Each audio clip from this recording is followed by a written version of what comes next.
এই আপনাদের ধারণা? না না না না, সংবাদ শেখ হাসিনা বক্তব্য প্রকাশের অসুবিধা শেখ হাসিনা আসার বিষয় না, আসার বিষয়টা যখন আপনি নিষিদ্ধ একটি সংগঠনকে যার খুনের রক্তের দাগ এখন আছে, আপনি তো তাকেও নিয়ে আসতে চেয়েছিলেন। চাইছিলাম তো, জনগণ যখন কথা বলেছে আপনি কিন্তু সেখান থেকে পিছপা হয়েছে। না পিছপা হয়েছে, আপনারা মামলা করার হুমকি দিচ্ছেন, মামলা করার হুমকি দিচ্ছেন। আমি অ্যাটর্নি জেনারেলের সাথে কথা কইছি, তারা কইছে যে হ্যাঁ এটা মামলা করা যাইতে পারে। হ্যাঁ দিছেন তো। আমি একজনের সাথে কথা কইতেছি, জনাব নাসিরউদ্দিন পাটোয়ারি, আমি একজনের সাথে কথা কইতে চাইছি। আপনারা আমার সাথে কথা না বইলা আপনারা স্ট্যাটাস দিয়ে দিবেন যে আমি প্রতারণা করছি। আপনি জানেন প্রতারণা শব্দের মানে জানেন? জি জি, এটা আমি কিন্তু এটার স্ট্যাটাসের দায়ভার নিচ্ছি না, কারণ যে স্ট্যাটাস দিয়েছে সেটাতে সে জায়গাটা বলুক। তো কিন্তু আমরা স্পষ্টত যেটা দেখি ক্যাম্পাসে আমরা যাদের হাতে মাইর খেয়েছি, যারা আমাদের প্রতিনিয়ত পিঠাইছে, যারা প্রতিনিয়ত যাদের হাতে হলো খুনের, আমি ওরে নিয়ে আইসা কোলে বসে আদর করতাম, এরকম আপনার ধারণা? না না না না না না, আপনি কোলে নিয়ে আইসা আদর করা না, অথবা ও আইসা কথা বললে সব লোক আপনাদের বিরুদ্ধে চলে যেত। তাহলে আপনার সাথে তো তাদের সাথে যোগাযোগ আছে, আমার সাথে যোগাযোগ নাই। যোগাযোগ থাকতে হয় না, 50টা জায়গায় আপনাদের সাথে যোগাযোগ আছে, এবং সেই জায়গাতে বাংলাদেশের ইন্টেলিজেন্সকে একটু হেল্প করবেন কিভাবে তাদেরকে ফিরিয়ে এনে এই শিখছেন, দাবিতে হলো বিচারের জার্নালিস্টিক, এই শিখছেন আপনারা জার্নালিজম, যে আমরা আমাদের সাথে আওয়ামী লীগের লোক যোগাযোগ করলে আমরা ইন্টেলিজেন্সে তাদের নাম্বার দিয়ে দিব। এই হচ্ছে আপনাদের জার্নালিজম সম্পর্কে ধারণা। এটা হলো আমাদের জার্নালিজম ধারণা না, এটা হলো যে জায়গা থেকে খুনের বার্তা গেছে তারা আসুক বিভিন্ন জায়গায়, তারা মাঠে দাঁড়াক।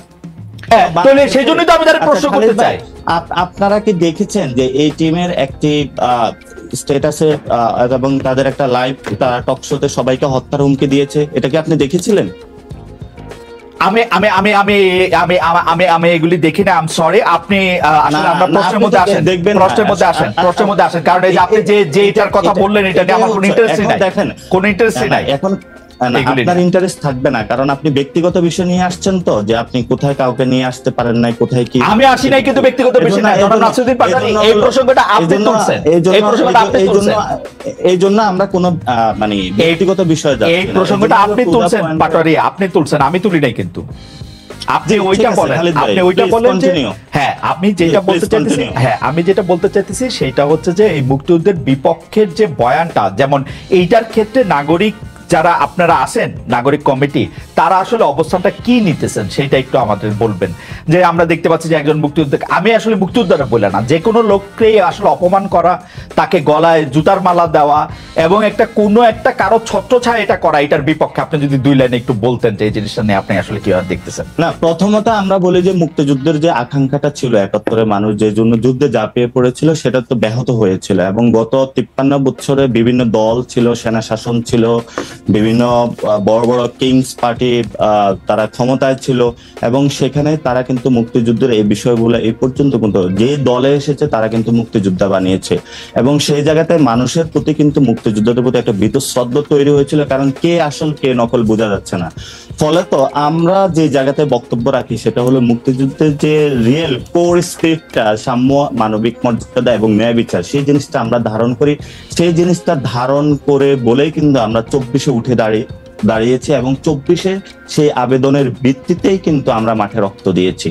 এবং আমরা এই ক্ষেত্রে কোনো মুক্তিযোদ্ধার সাথে কোনো বেমানান কোনো কিছু করা হবে, অথবা তাদেরকে হত্যা বা গুম করা, অথবা তাদেরকে অ্যাসাল্ট করা হবে, আমরা কখনো এগুলো কোনো সমর্থন করি না। ইভেন আমরা কোনো ব্যক্তিকে আইনের শাসন নিজের হাতে তুলে দেওয়াকে অপছন্দ করি, এবং এটার আমরা তীব্র বিরোধিতা করি। কারণ কোনো ব্যক্তিকে হলো বাসায় থেকে উঠে নিয়ে কান ধরে উঠবসা করা অথবা তাকে এজাল্ট করা, আমরা কখনোই এই বিষয়গুলো সমর্থন করি না। আমরা মনে করি দেশে একটি সুন্দর বিচার প্রক্রিয়ার মধ্যে যদি কেউ কোনো অপরাধ করে থাকে সেটার বিচার হবে, আর যদি সে অপরাধ না করে থাকে, যদি কেউ তাকে সেই এলিগেশন এনে থাকে, তাহলে তার বিচার করা হবে। আমরা সেই সুন্দর বিচার প্রক্রিয়ায় বিশ্বাস করি। ওকে, আমি আপনার একটা তথ্য দিই জনাব নাসিরউদ্দিন পাটোয়ারি, আপনাদের সমন্বয়কদের একজন জনাব হাসনাত, তিনি একটা টেলিভিশনের মালিকের ভবনে গিয়ে একটা লিস্ট ধরায় আসছেন যে এই 10 জনকে বাদ দিতে হবে, নাইলে সময় টিভি থাকবে না। ওইটাকে ইয়া করা হবে। খালিদ ভাই আপনার তো তাহলে মিডিয়া পাড়ায় অনেক বন্ধু বান্ধব রয়েছে, মিডিয়াগুলো কারা দখল করেছে, সেই মিডিয়াগুলোর ভূমিকা কি ছিল? এখন দখল করছে বিএনপি লোকেরা। এখন বিএনপি লোকেরা বিএনপি লোকেরা দখল করছে, সমন্বয়করা দখল করে নাই। কিন্তু আজকে বাংলাদেশে যে 3টি মাস হয়েছে এই পর্যন্ত মিডিয়াগুলো কেন রিপোর্ট প্রকাশ করে নাই? সেই সময়ে গণ অভ্যুত্থানের এই পর্যন্ত কোন মিডিয়ার মাধ্যমে কোন একটা রিকশাওয়ালা যার ছেলেটা আহত হয়েছে, গুলিতে শহীদ হয়েছে, কোন একটা রিপোর্ট আপনি পড়েন নাই? সেই মিডিয়াগুলো আপনি পত্রিকা পড়েন না? হাজার রিপোর্ট আপনি পত্রিকা, আমরা বাংলাদেশের সবগুলা পত্রিকা পেয়ে থাকি। এবং আপনি দেখেন নাই কোন পত্রিকাতে জুলাই আগস্টে কারা নিহত হয়েছে সেগুলো নিয়ে রিপোর্ট করে নাই? প্রত্যেকটা পত্রিকা আমরা টু দা পয়েন্টে পড়ে থাকি। এবং জুলাই আগস্টে জুলাই আগস্টে হত্যাকাণ্ড নিয়ে রিপোর্ট করে নাই পত্রিকা? খালিদ ভাই, আপনি বাংলাদেশের মিডিয়া পাড়ায় এখন যা চলছে আপনি এখনো দেখবেন, বাংলাদেশের মিডিয়া পাড়ায় এখনো এই গণ অভ্যুত্থানের পরেও কিন্তু আওয়ামী লীগের সংবাদ প্রচার হয়েছিল। এখনো কিন্তু বিভিন্ন জায়গায় আওয়ামী লীগের হলো গোপন বার্তা প্রচারিত হচ্ছে। ওই বিষয়গুলো আপনাদের কোনো অবজারভেশন? না, অবশ্যই অবজারভেশন আছে। আপনি কি মনে করেন কেমনে আপনারা আমাদের সবাইকে আবার এক জায়গায় নিয়ে আসবেন, একটা বিভেদ এবং মানে আনবেন কিনা, নাকি আপনারা একলাই থাকবেন কোথাও, সেইটাও আপনারা একটু কইতে মানে আপনাদের এই 2025-এর সামনে রেখে আপনাদের লক্ষ্য উদ্দেশ্য যদি একটু বলেন। জানান রাশেদুল পাটোয়ারি। প্রথমত ধন্যবাদ। প্রথমত আমরা পুরাতন রাজনৈতিক যে ওল্ড সিস্টেম গুলো সেগুলো আমরা চাই না। এটার বিরুদ্ধে যদি বিএনপি দাঁড়াক অথবা যে কোনো বাংলাদেশের পলিটিক্যাল পার্টি দাঁড়াক, এটা অলরেডি আওয়ামী লীগ দাঁড়িয়েছিল, সেখানে আওয়ামী লীগ বাংলাদেশ থেকে পালিয়ে গিয়েছিল। সো তরুণ প্রজন্ম এটাতে খুবই মানে একটা জায়গা আছে যে বাংলাদেশে ওল্ড সিস্টেম বা পুরাতন যে ব্যবস্থাগুলো আছে সেগুলো ফিরতে দিবে না বাংলাদেশে। তো চাঁদাবাজি, চাঁদাবাজি এগুলো আমরা তীব্র বিরোধিতা করি এবং বিএনপি এগুলোতে কিছু কাজ করছে। আমরা আমাদের জায়গা থেকে আমরা তাদেরকে ধন্যবাদ জানাই, ভবিষ্যতে করবে, কারণ আমাদের দায়িত্ববোধ এটা, যে কোনো পার্টি হোক তাদেরও সংস্কারের মধ্যে দিয়ে যেতে হবে, যাতে নতুন বাংলাদেশে 25 সালে যাতে আমরা নতুন একটি বাংলাদেশ দেখতে চাই। এবং আমরা সেখানে বলতেছি যে আমরা হলো বিভাজনের আর রাজনীতি চাই না, আমরা বৈষম্যের কোন রাজনীতি চাই না। আমরা আমাদের হিউম্যান ডেভেলপমেন্টের জায়গা থেকে একটি ডিগনিটির সমাজ চাই, যেখানে তরুণ প্রজন্মকে, যারা সিনিয়র নেতৃবৃন্দ রয়েছেন এবং সিনিয়র সিটিজেন রয়েছেন বিভিন্ন জায়গা থেকে, যারা অলরেডি কম্প্রোমাইজড হয়ে গেছেন বিভিন্ন জায়গায়, সম্মানের জায়গাটা রাখবেন, কারণ আমরা কোথাও কম্প্রোমাইজড হই। সো কম্প্রোমাইজ সোসাইটিতে আমরা বাস করি না। আপনাদের কম্প্রোমাইজ সোসাইটি নিয়ে আপনারা থাকেন, কিন্তু আমাদেরকে আপনারা কম্প্রোমাইজড হতে বাধ্য করবেন না। সো আমরা সেই জায়গাতে কখনো বাধ্য হব না। এবং আমরা শেষ করে যেটা, যে আমরা আগামীর বাংলাদেশে যেটা চাই, যেহেতু পুরাতন রাজনীতি জনগণকে আকৃষ্ট করতে পারছে না, মানুষের মধ্যে একটা আপিল রয়েছে জনগণকে। আপনি যদি জিজ্ঞেস করেন, আমি এক রিক্সাওয়ালাকে জিজ্ঞেস করেছিলাম যে কি চলছে চাচা দেশে, তো উনি বললে এক চোর বিদায় হয়েছে, আরেকজন চুরি করার জন্য হলো ভোট চাচ্ছে, আরেকজন চুরি করবে নাকি করবে এখনো ডিসাইডিং ফ্যাক্টর না। তো আমরা কোনো চোরকে আর বাংলাদেশকে দেখতে চাই না, কোনো চ্যান্ডার বা চাঁদাবাজকে বাংলাদেশকে দেখতে চাই না। আমরা এমন একটি বাংলাদেশ দেখতে চাই যেখানে মানুষের শিক্ষা, বাসস্থান, বিনোদন এবং এই বিষয়গুলা ম্যাসিভ আকারে জনগণ উপভোগ করবে এবং শান্তি আওয়ামী লীগ সরকারের সময় তারেক রহমান বাংলাদেশে আসেননি, রাজনৈতিক বাস্তবতা ছিল, কিন্তু 5 আগস্টের পরও তিনি ফেরেননি। এখন স্পর্শকতার মামলা থেকে, আপনাদের ভাষায় সব মিথ্যা মামলা থেকে খালাস পেয়েছেন তারেক রহমান, তারপরও তিনি দেশে ফিরছেন না, ভার্চুয়াল জনসভায় যোগ দিচ্ছেন, বিএনপির নেতৃত্বে সরকার গঠন হবে, এটা নিশ্চিত করার পরেই তিনি দেশে ফিরবেন। মানে আসলে তিনি দেশে ফিরতেছেন না কেন? মানে তার কোন জায়গা থেকে তিনি আসলে একটু ভীত বোধ করছেন? দেখুন, আমার মনে হয় প্রথম কথা হচ্ছে যে আপনি যে প্রস্তুতি করেছেন অনেকটা ব্যক্তি কেন্দ্রিক প্রশ্ন। তো আসলে আপনি জানেন না, পার্টি প্রধান তো শুধু ব্যক্তি না, উনি তো ইনস্টিটিউশন। কিন্তু কথা হচ্ছে যে একজন ব্যক্তির অ্যাবসলিউটলি যে প্রশ্নটা আপনি করেছেন, আমি যদি এখন কোনো কারণে খালেদ মহিউদ্দিনকে জিজ্ঞেস করি, খালেদ মহিউদ্দিন আপনি সকালবেলা কি দিয়ে নাস্তা করেছেন, এই প্রশ্ন নিশ্চয়ই নাসিরউদ্দিন পাটোয়ারি আপনাকে দিতে পারবে না। এটাকে মানতে হবে বাস্তবতা। সুতরাং এটা একটা রাজনৈতিক দলের নেতা এবং তার স্বাভাবিক পাবলিক ফিগারের, পাবলিক স্পেয়ারের কার্যক্রম নিয়ে আমরা কথা বলতে পারি, সমালোচনা করতে পারি, এবং আমি সেটা গণতন্ত্রের সৌন্দর্য বলে মনে করি। ওকে, জনাব তারেক রহমান এবং বিএনপির পক্ষ থেকে তাদের মামলা, তার মামলা, খালেদা জিয়ার মামলা, সারা দেশের নেতা কর্মীদের মিথ্যা মামলা সম্পর্কে স্পষ্ট স্ট্যান্ড ছিল, আইনি প্রক্রিয়ার মাধ্যমে এই সমস্ত মামলা থেকে আমরা নিষ্কৃতি চাই। আজকে একটার পর একটা মামলায় কিন্তু সেগুলো প্রমাণিত হয়েছে এবং সেগুলো প্রমাণিত হচ্ছে। সুতরাং একটা আইনি প্রক্রিয়ার মাধ্যমে একজন নির্দোষ ব্যক্তিকে বিগত সময় বয়ান দিয়ে দোষী বানানোর যে প্রচেষ্টা ছিল, সেখান থেকে এখন আইনি প্রক্রিয়ার মাধ্যমে তিনি উপস্থিত করলে অসুবিধা কি? তিনি আমি কেন ওনার অনুপস্থিতিতে আমাদের আইন প্রক্রিয়া যদি আপনি কোনো পারমিট করে, তাহলে কেন পারমিট করে?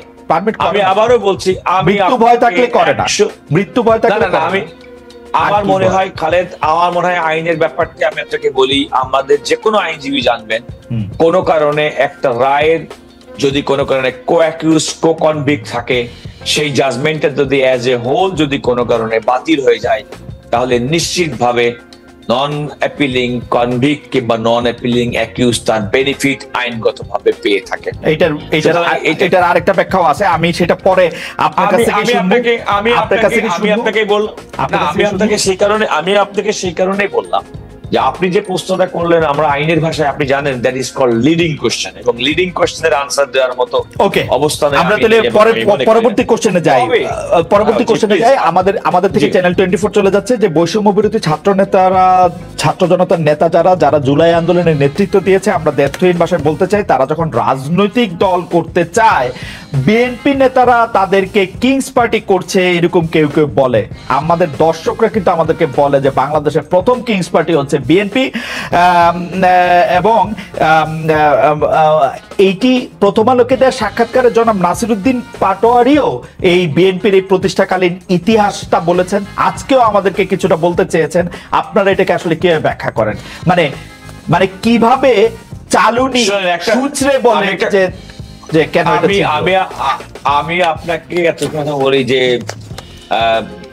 জন্ম হোক যথাযথ, কর্ম হোক ভালো, এটা তো আপনি মূল জিনিস আসলে খেয়াল করে দেখবেন। এটা কিন্তু প্রথমত নিজে দেখতে হবে। প্রথম কথা হচ্ছে যে বাংলাদেশের রাজনীতিতে 2024 সালে যে দলই করে না কেন, কিংস পার্টিকে একা শুধুমাত্র যদি আপনাদের সংজ্ঞায়িত যদি হয়, তাহলে রাজনৈতিক দল হিসেবে শুধুমাত্র একমাত্র বিএনপি, একমাত্র কিংস পার্টি না, জাতীয় পার্টি। হ্যাঁ, বিএনপি জাতীয় পার্টি ভাই ভাই। আমি এর বাইরে কি আপনি ছিল না? আপনার কি মনে আছে ওয়ান ফেরদৌস আহমেদ কুরেশি 1/11 সরকারের সময় তাদের প্যাট্রোনাইজেশন, আপনি কেন ভুলে যান খালেদ? না, কারণ দলই নাই আর দলের কথা মনে রাখবো।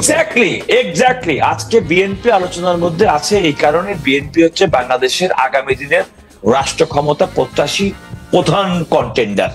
এই কারণে আজকে বিএনপি নিয়ে যে কোনো আলোচনার মধ্যে বিএনপি আসবে। ওদেরকে 40টা বছর সময় তো তুলে দিতে হবে। বিএনপি আজকে রাষ্ট্র ক্ষমতার প্রধান কন্টেন্ডার, সেইটা তো একটা ক্ষমতার মধ্যে দিয়ে গিয়া ওদেরকে দিতে হবে না সেই সময়টা। আপনি আগে না কিং পার্টি আমি বলছি না, আমি যদি নাসিরউদ্দিন পাটোয়ারি তারা যে রাজনৈতিক দল করছে, বিএনপির প্রতিষ্ঠাতা শহীদ প্রেসিডেন্ট জিয়াউর রহমান বাংলাদেশে বহুদলীয় গণতন্ত্রের প্রবর্তন করেছিল, একদলীয় শাসন ব্যবস্থা থেকে করেছিল। সুতরাং বিএনপি নেতা কর্মীরা যত দল, তাদের রাজনৈতিক শক্তি, তাদের রাজনৈতিক ইচ্ছা, রাজনৈতিক কর্মসূচি পালন করবে, এটা তো বিএনপির অখুশি হওয়ার কিছু নেই। বরং বিএনপি খুশি হবে, কারণ তাদের দলের নেতা আমাদের দলের মানে যে নেতা, মূল নেতার। কিন্তু এইটা বলেন তো কাজল ভাই, বিএনপি অকারণে কেন ছাত্র জনতার এই পার্টি, মানে এই বৈষম্য বিরোধী ছাত্রদের অকারণে একটু খোঁচাখুচি করতেছে না? কিছু হইলে বলে যে যেমন এক্সট্রিম, আপনি আমাকে বলেন কিছু এক্সট্রিম। আমার মনে হয় যে কোনো একটা বক্তব্যের আইসোলেটেড কোনো পার্ট নিয়ে সেটাকে একটা মিসইন্টারপ্রেট করার সুযোগ থাকে। আমি যে কোনো সময় আপনি যখন খুব একটা যে কোনো একটা পুরো একটা বক্তব্যের মধ্যে, সে ফর এক্সাম্পল খালেদ দেখেন আমরা 3 জন মিলে টক শো করলাম, এর মধ্যে কমপক্ষে 1000টা সেগমেন্ট করা সম্ভব, যেখানে আমাকে এক পক্ষে ইয়েস দিবে আর এক পক্ষ নেগেটিভ দিতে পারে। এটা সুযোগ আছে। এবং ভার্চুয়াল দুনিয়াতে সমস্ত কথা, বিশেষ করে মিডিয়া, আপনারা যারা কাজ করেন, প্রিন্ট মিডিয়া বলেন, ইলেকট্রনিক মিডিয়া করে, একজন বক্তা 1 ঘন্টা বক্তব্য দেয়, তার জন্য সীমাবদ্ধ সময় থাকে 1 মিনিট। এবং আপনি মিডিয়া হাউসের অন্যতম উদ্দেশ্য হচ্ছে যে তার ওই বক্তব্যটা, যে বক্তব্যটা পাঠকের কাছে গ্রহণযোগ্য হবে, তার কাজল ভাই আচ্ছা ঠিক আছে, ওই বক্তব্যের কথা বাদ দিই কাজল ভাই, আমি আপনার বক্তব্য শুনতে চাই কাজল ভাই, ওটার কথা বাদ দিই আমি। ঠিক আছে, এটা নিয়ে আমার আলাদা অবস্থান আছে। আমি 30 বছর ধরে সাংবাদিকতা করাই। আমি এটা নিয়ে আমার আলাদা বক্তব্য আছে। আমি এই আজকের কথায় ফিরে আসি। আসলে কি ঘটনাটা কি, মানে আপনারা চান যে মানে এই যে যারা এখন ক্ষমতায় আসে, দরকার হলে তাদের সাথে তাদেরকে আটকানোর জন্য আপনারা আওয়ামী লীগের সাথেও এক ধরনের সন্ধি করে ফেলবেন, আপনারা গোপনে গোপনে আওয়ামী লীগের সাথেও একটা সম্পর্ক রাখতেছেন, আপনারা আওয়ামী লীগের ফ্যাসিস্টদের বিচারটা আপনারা দাবি করতেছেন না, যেগুলি নাসিরউদ্দিন পাটোয়ারি বলছে আপনি এগুলি কিন্তু মানে আমি জানি না এরান নাই, আপনি সুন্দর করে বলছেন, আমি বুঝি নাই মনে হয়। আমার কথা খেয়াল করে দেখেন, আপনি বলেন নাসিরউদ্দিন পাটোয়ারি যে সমস্ত কারণে বিএনপির বিরুদ্ধে অভিযোগ করছে তার প্রত্যেকটা বিএনপি ইন অ্যাকশন করেছে। আমি আপনাকে আবারও বলি, ইন অ্যাকশন করেছে। আপনি খেয়াল করে দেখুন যে এই যে বিভিন্ন জায়গায় ফ্যাসিস্ট দোসরদের বিরুদ্ধে যে সমস্ত ফৌজদারি মামলা, দু একটা জায়গায় অভিযোগ থাকতে পারে যে দু একজন নিরপরাধ ব্যক্তি কোনো কারণে অভিযুক্ত হয়ে যেতে পারেন, কিন্তু অধিকাংশ ক্ষেত্রে ভিকটিমের পরিবারের পক্ষ থেকে মামলা দায়ের করা, তাদের বিচারের প্রক্রিয়ার মধ্যে আনা, সেটা কিন্তু বিএনপি রাজনৈতিকভাবে করেছে এবং করছে। বিএনপি কিন্তু বর্তমান অন্তর্বর্তীকালীন সরকারের সময় যখন কথা বলছে, রাষ্ট্র পরিচালনায় এই সরকারকে সহযোগিতার পাশাপাশি জুলাই আগস্ট গণবিপ্লবের যে স্পিরিট, সেই স্পিরিটটা ধারণ রেখে বিগত পতিত ফ্যাসিস্ট সরকারের বিচার প্রক্রিয়া এগিয়ে নিয়ে যাওয়ার জন্য সরকারের কাছে কাজল ভাই সত্যি কথা বলেন, আওয়ামী লীগের সাথে কোনো আতাত করতেছে না তো বিএনপি? মানে আমাদের কিন্তু মানে অতীত অভিজ্ঞতা ভালো না আসলে। আমি আপনাকে খালেদ যতটুকু বলি, বিএনপি সম্ভবত বাংলাদেশে এমন কোন দেউলিয়াত্বের শিকার হয়নি যে বিএনপি জনগণের কাছে তার যে কমিটমেন্ট, সেই কমিটমেন্ট এবং জনগণের আস্থার বাইরে গিয়ে আওয়ামী লীগের উপর ভর করতে হবে তার রাষ্ট্র ক্ষমতা আসার জন্য। মানুষ অশুভ সন্ধি তখনই করে যখন কোনো কারণে তার নিজের কোমরের জোর না থাকে। ওকে, আমার মনে হয় যে কাজল ভাই আপনাকে ধন্যবাদ। আমাদের অনুষ্ঠান প্রায় শেষ হয়ে গেল, যে we just want 2 or 3 more minutes because we want to so আমরা একটা 2-3 মিনিট একটু চায়া নিলাম। তো